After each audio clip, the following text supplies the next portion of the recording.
I used to think my life was ordinary, in the best way possible.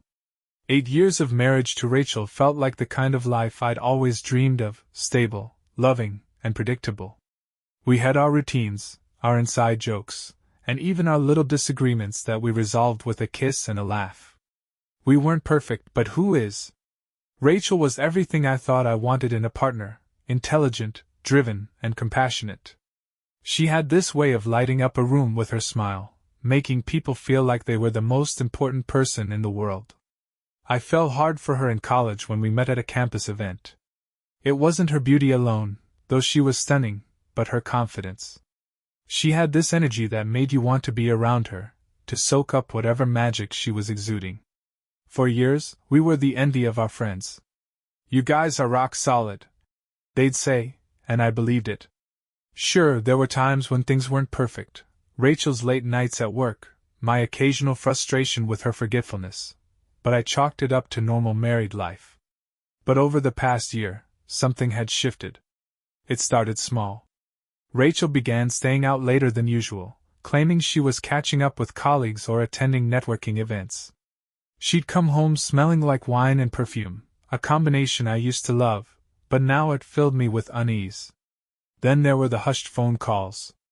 When I'd walk into the room, she'd quickly end the call or say, "It's nothing, just work." I wanted to believe her, so I did. I convinced myself that I was overthinking. After all, Rachel was a great wife, and I had no reason to doubt her. Until I did. One night, I came home earlier than usual. Rachel had told me she'd be working late, so I planned to surprise her with takeout from her favorite Thai place. When I pulled into the driveway, her car wasn't there. Odd, I thought. Maybe she's running errands. I went inside and waited. An hour passed. Then 2. My texts went unanswered. By the time she walked through the door, it was almost midnight. She looked startled to see me. "Hey," she said, her voice unnaturally chipper. "What are you doing up?" "I could ask you the same thing," I replied, trying to keep my tone even. She brushed past me, placing her bag on the counter. "Work ran late. Sorry, I should have texted." Her explanation didn't sit right with me, but I didn't push. I didn't want to be that guy, the paranoid husband who questioned everything. But from that night on, the nagging feeling in my gut grew stronger. A few weeks later, I noticed her phone buzzing constantly. When I glanced at the screen, she snatched it up like it was a state secret. "Who's that?" I asked casually. "Just a friend," she said too quickly. "What friend?" "Just someone from work," she replied, her eyes darting away. That was the moment I knew something was wrong. I started paying closer attention. I noticed the way she smiled at her phone when she thought I wasn't looking, the way she started dressing differently, sexier, more confident. She'd always been beautiful, but now it seemed like she was putting on a show for someone. I tried to brush it off. I told myself it was all in my head, that Rachel was just going through a phase. But the doubts gnawed at me, and I couldn't ignore them anymore. Then came the night that changed everything. Rachel told me she was going to a friend's house for a girls' night. Something about the way she said it felt off, so I decided to follow her. I felt ridiculous, like a character in some cheap soap opera, but I needed answers. I kept a safe distance as I trailed her car across town. When she pulled into the driveway of a modest house, I parked a few houses down. The lights were on, and through the living room window, I could see Rachel laughing with another woman. At first, it looked innocent enough.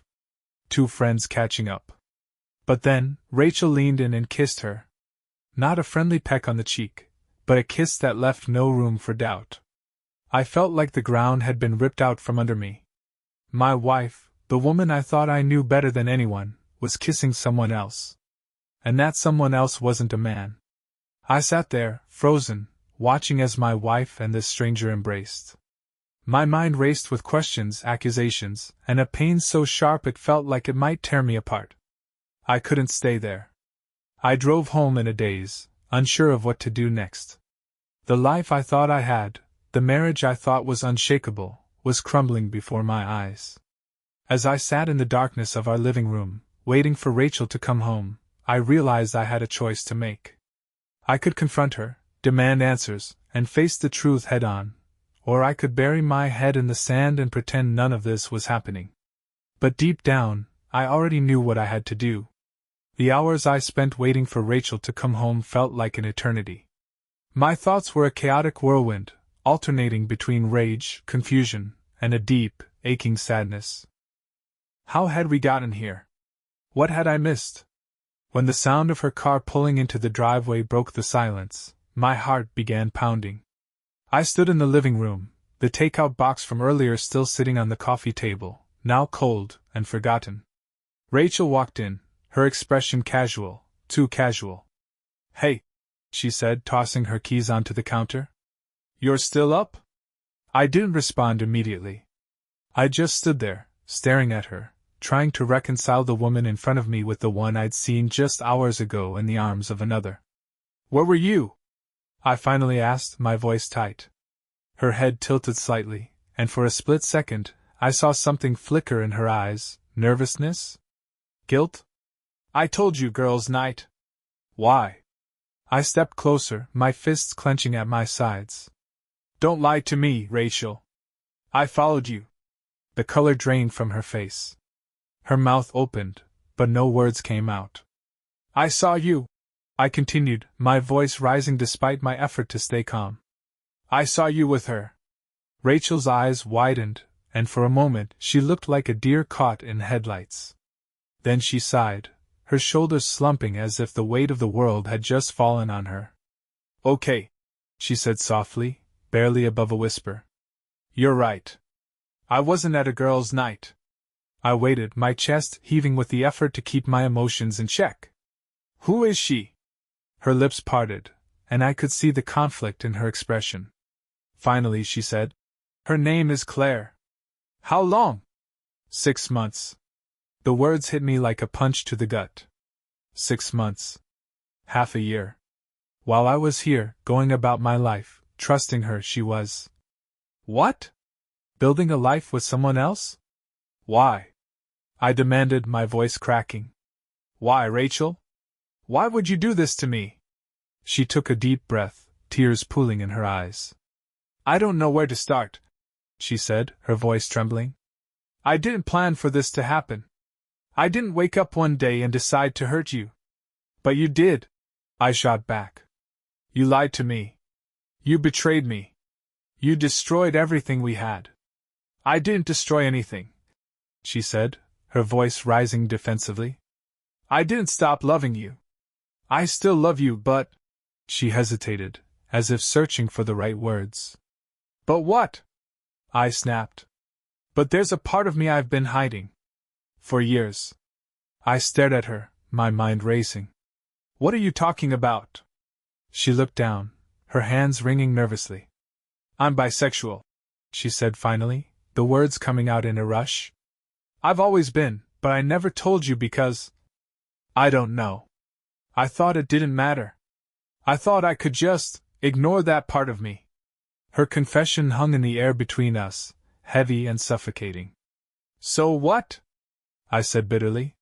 "You decided to explore it now? After 8 years of marriage? With her?" Rachel's tears spilled over, and she wiped at them angrily. "It wasn't like that. I didn't go looking for this. Claire and it just happened." "It just happened?" I repeated, incredulous. "You don't accidentally fall into bed with someone, Rachel. You made a choice." She nodded, her chin trembling. I know I did. And I hate myself for it.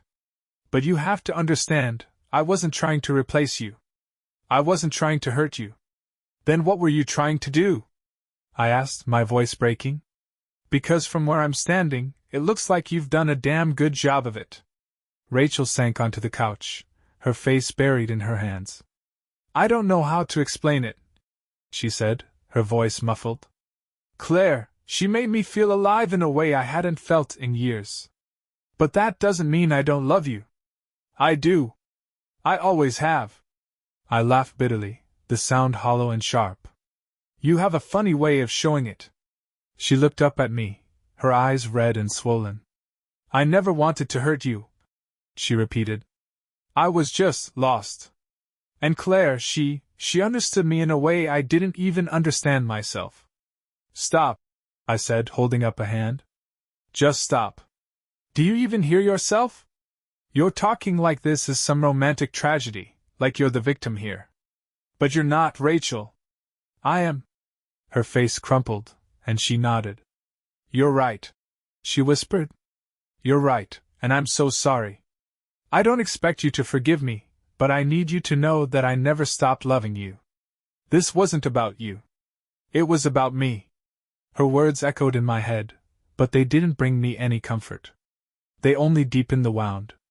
I don't know what to do with this, I said finally, my voice hollow. I don't know how to move forward from here. Rachel stood and took a tentative step toward me. I want to fix this, she said. I want to fix us. If you'll let me. I looked at her, the woman I had loved for so long, and I saw someone I didn't recognize. Someone who had lied to me, betrayed me, and shattered my trust. I don't know if that's possible, I said quietly. Her tears fell harder, and she nodded, as if she'd expected that answer. I understand, she said. But please don't give up on us yet. I didn't respond. I couldn't. Instead, I turned and walked upstairs, leaving her standing alone in the living room. As I closed the bedroom door behind me, I realized that the life I thought I knew was gone. And in its place was a painful, uncertain reality I wasn't sure I was ready to face. The days following Rachel's confession were a blur of confusion and anger. Every time I closed my eyes, I saw her with Claire, the kiss that shattered everything I thought I knew about my wife. Her words, "I never stopped loving you, but this wasn't about you," echoed in my head, mocking me. How could she say it wasn't about me when her betrayal had torn through the very fabric of our marriage? I avoided her as much as possible, retreating to the guest room at night and leaving for work early. Rachel tried to talk to me, but every time she opened her mouth, I felt a fresh wave of anger and hurt. I wasn't ready to hear her apologies or explanations. Instead, I turned my focus to the questions that haunted me. Who was Claire? What kind of person knowingly entered a relationship with a married woman? And how had Rachel managed to keep this hidden for 6 months? Late one night, unable to sleep, I found myself sitting at the kitchen table with Rachel's phone in my hand. She'd left it charging on the counter, and though I felt a pang of guilt for what I was about to do, it was quickly drowned out by my need for answers. Her passcode hadn't changed, small mercies, I supposed, and within seconds, I was scrolling through her messages. It didn't take long to find Claire's name. Their conversations were a mix of flirtation and intimacy, peppered with inside jokes and references I didn't understand. Reading their messages felt like stumbling into a private world where I didn't belong, a world that Rachel had built behind my back. One message stood out. "Claire, I hate that you have to sneak around like this. I wish you didn't feel so trapped. Rachel, I know. I hate it too. But it's complicated. I love him, Claire. I do. But I love you too." My stomach churned as I read the words over and over. She loved me and Claire? Was that even possible? Or was it just another excuse, a way for her to justify her betrayal? I needed to know more. I scrolled further back, finding pictures they'd sent each other, selfies, snapshots of meals, even a photo of Rachel and Claire together at what looked like a park. They were smiling, their faces close, and Rachel looked happy. Happier than I'd seen her in months. The realization hit me like a freight train. She hadn't just cheated on me, she'd built a life with someone else, a life that didn't include me.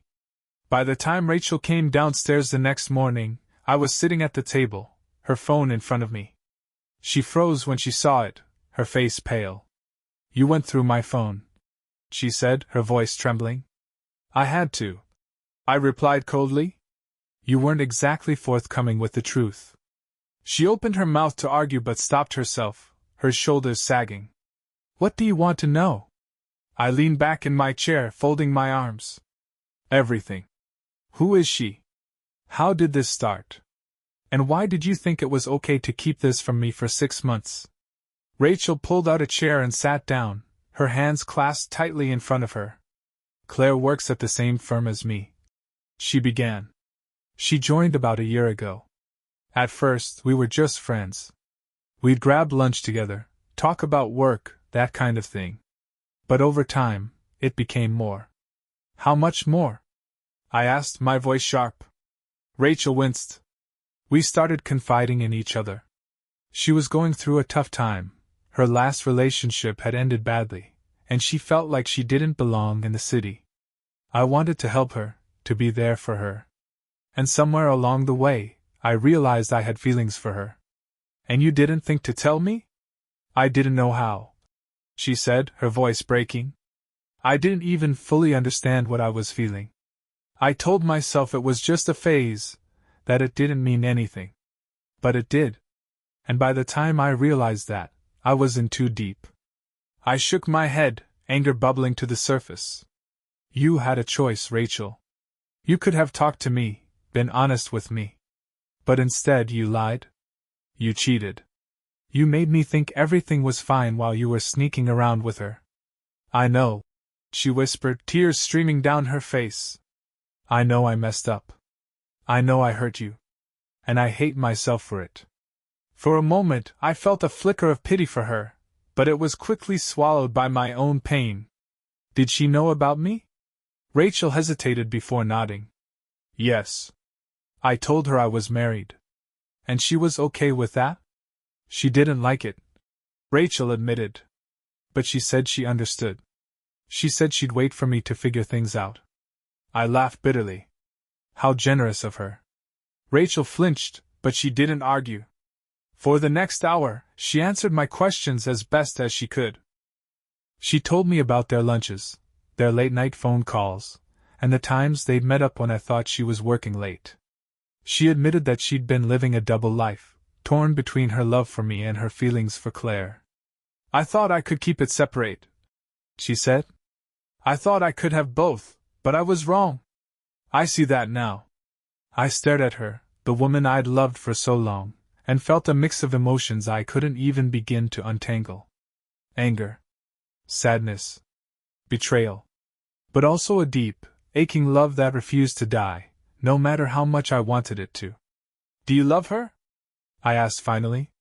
Rachel looked down, her silence speaking volumes. Do you love her? I repeated, my voice shaking. Yes, she said softly. But I love you too. Her words were a dagger to my heart. How could she claim to love me while doing this to me? How could she love us both? I don't know if I can do this, I said, standing up. I don't know if I can be with someone who's capable of this kind of betrayal. Rachel reached for my hand, but I pulled away. Please, she said, her voice desperate. Don't give up on us.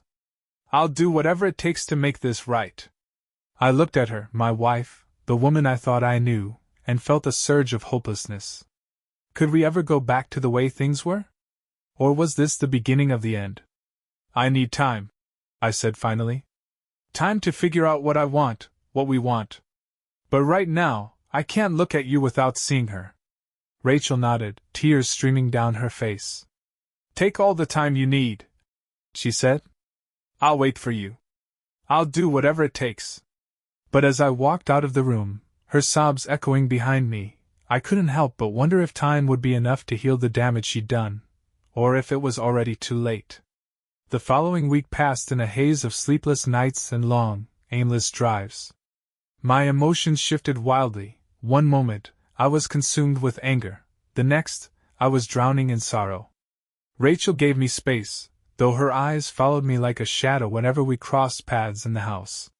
Despite everything, I couldn't stop thinking about Claire. Not in a jealous way, but in a deeply unsettled one. She was a mystery I needed to solve, a puzzle piece in this mess that didn't fit. Who was she really? What kind of person knowingly got involved with a married woman and justified it to herself? One evening, I made up my mind. I needed to meet Claire, face to face. Rachel had told me enough about her for me to find her online, A quick search of her firm's website led me to a profile picture, an address, and a phone number. I felt a pang of guilt for crossing this line, but the desire for answers overrode it. The next afternoon, I drove to the address listed on her profile. It was a modest apartment complex in a quiet part of town. I parked and sat in my car for a few minutes, debating whether this was a terrible idea. But I had come too far to back out now. I climbed the stairs to her unit and knocked on the door. My heart pounded as I waited, wondering what I'd say, how I'd even start this conversation. When the door opened, I found myself face to face with Claire. She looked younger than I'd expected, probably in her late 20s, with short auburn hair and sharp, intelligent eyes. For a moment, we just stared at each other. She must have known who I was. The recognition in her expression was immediate. "Can I help you?" she asked, her voice guarded. "I'm Daniel," I said, my tone sharper than I intended. "Rachel's husband." Claire's face tightened, and she glanced down the hallway, as if checking to see if anyone was listening. "I think you should leave," she said, starting to close the door. I stopped it with my hand, not hard, just firm enough to hold it open. "No," I said. "You owe me a conversation. You've been involved with my wife for 6 months. The least you can do is explain yourself." She hesitated, then sighed and stepped back. "Fine. Come in." Her apartment was tidy but sparsely decorated, with bookshelves lining one wall and a small desk in the corner. She gestured for me to sit on the couch, but I remained standing, my arms crossed. "What do you want from me?" she asked, leaning against the kitchen counter. "I want to know why," I said. "Why you thought it was okay to do this. Why you didn't care that she was married." Claire folded her arms, her expression defensive. "It's not that simple." "It is that simple," I snapped. "You knew she had a husband.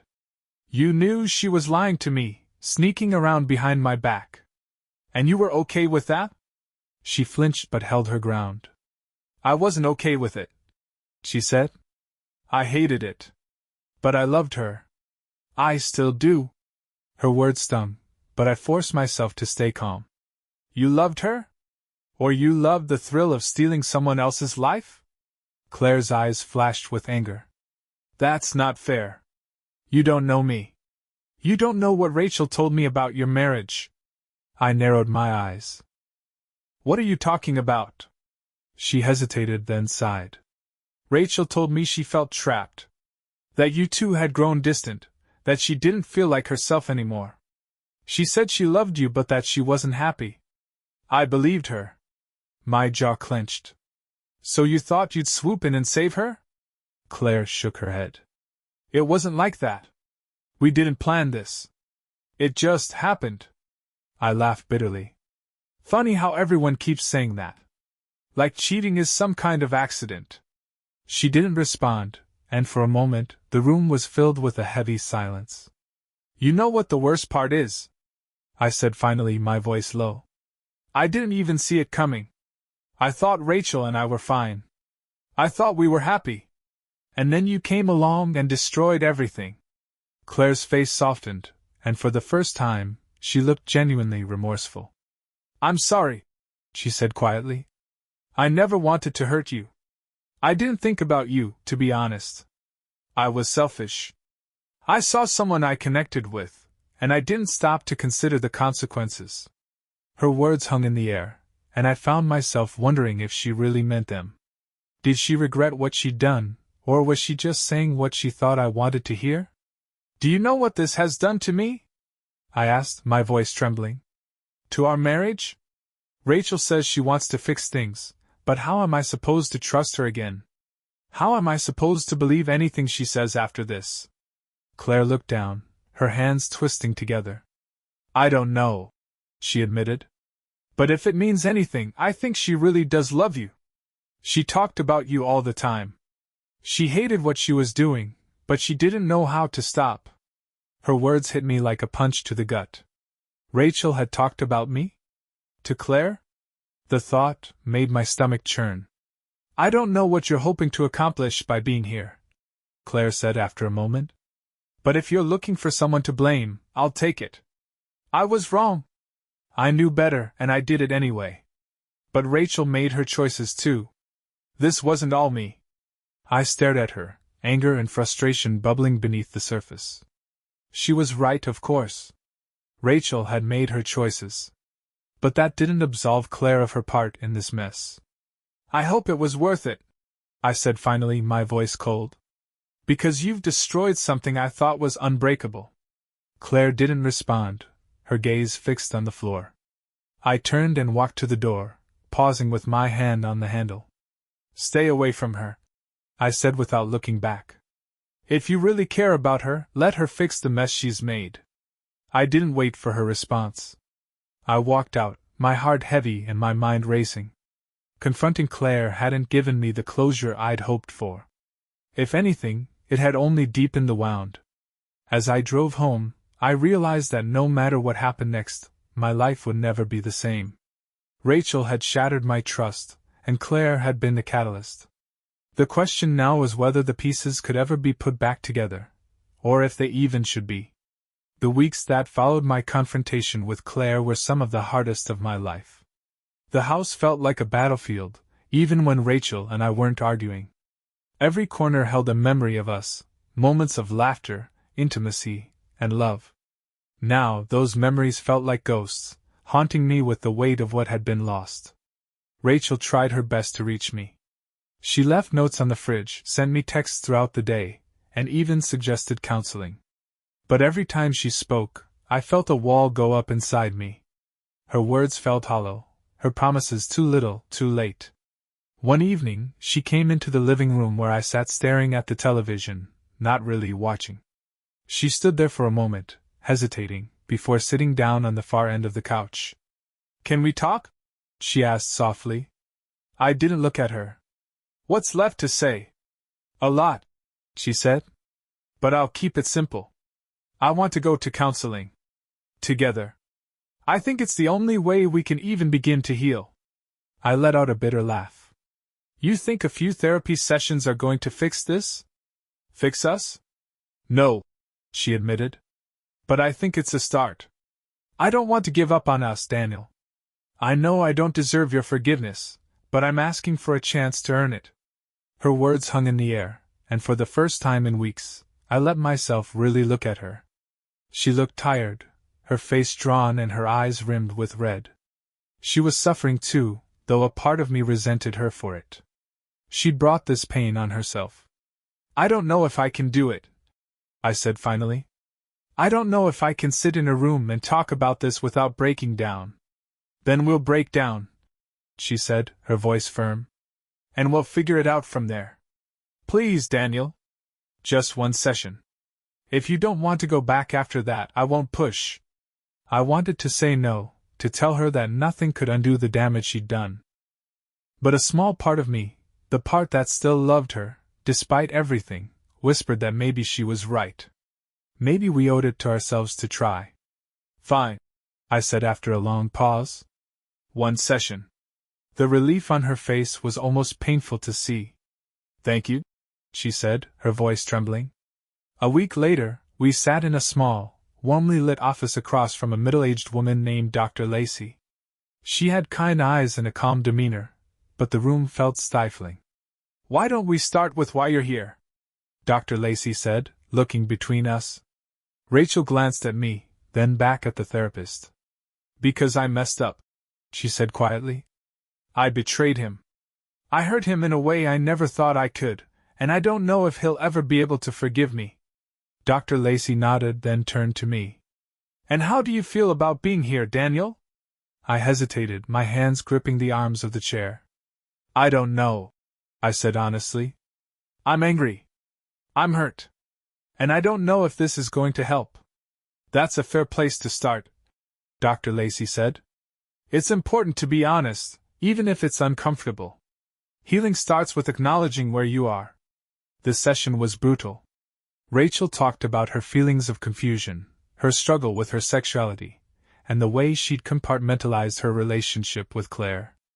I listened in silence, my emotions a storm of anger and sadness. When it was my turn to speak, I let it all out, the betrayal, the lies, the way she'd made me question everything about our life together. Dr. Lacey guided the conversation, helping us navigate the pain without letting it spiral out of control.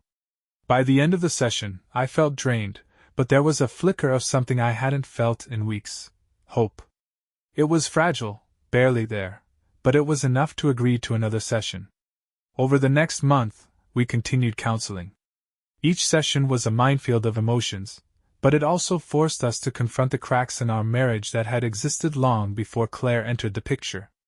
I began to see how we'd drifted apart, how we'd stopped communicating and started taking each other for granted. Rachel was candid about her feelings, admitting that she'd been scared to tell me about her attraction to women. "I thought it would change the way you saw me," she said during one session. "I thought you'd leave me." Her words hit me harder than I expected. "You didn't even give me a chance," I said. "You decided for me." "I know," she said, tears in her eyes. "And I was wrong. I see that now." As the weeks turned into months, I found myself facing a decision I'd been avoiding. Could I forgive Rachel? Could I rebuild a life with her, knowing what she'd done? One night, after another long session, Rachel and I sat on the couch in silence. The air between us felt different, less tense, more open. "I need to ask you something," I said finally. She looked at me, her expression wary. "Anything. Do you still love her?" Rachel hesitated, and my heart sank. But then she shook her head. "No," she said firmly. "What I felt for her, it wasn't real. It was a distraction, an escape from my own fears and insecurities. I see that now. What I have with you is real. It always has been." Her words brought a lump to my throat. For the first time, I felt like she truly understood the depth of the pain she'd caused. "I don't know if I'll ever fully trust you again," I said. "But I'm willing to try. If you are." Tears filled her eyes, and she nodded. "I am. More than anything." Rebuilding our marriage was the hardest thing I'd ever done. It took time, patience, and a lot of painful conversations. But slowly, we began to find our way back to each other. There were moments of doubt, moments when I wondered if I'd made the right choice. But there were also moments of connection, moments that reminded me why I'd fallen in love with Rachel in the first place. In the end, I realized that forgiveness wasn't about forgetting or condoning what she'd done. It was about choosing to move forward, to build something new out of the wreckage. Rachel and I were forever changed by what had happened, but we were also stronger for it. Our love wasn't perfect, but it was real. And for the first time in a long time, that felt like enough. Leave a comment with your thoughts on the story. And subscribe to our channel so you don't miss new interesting stories. See you soon.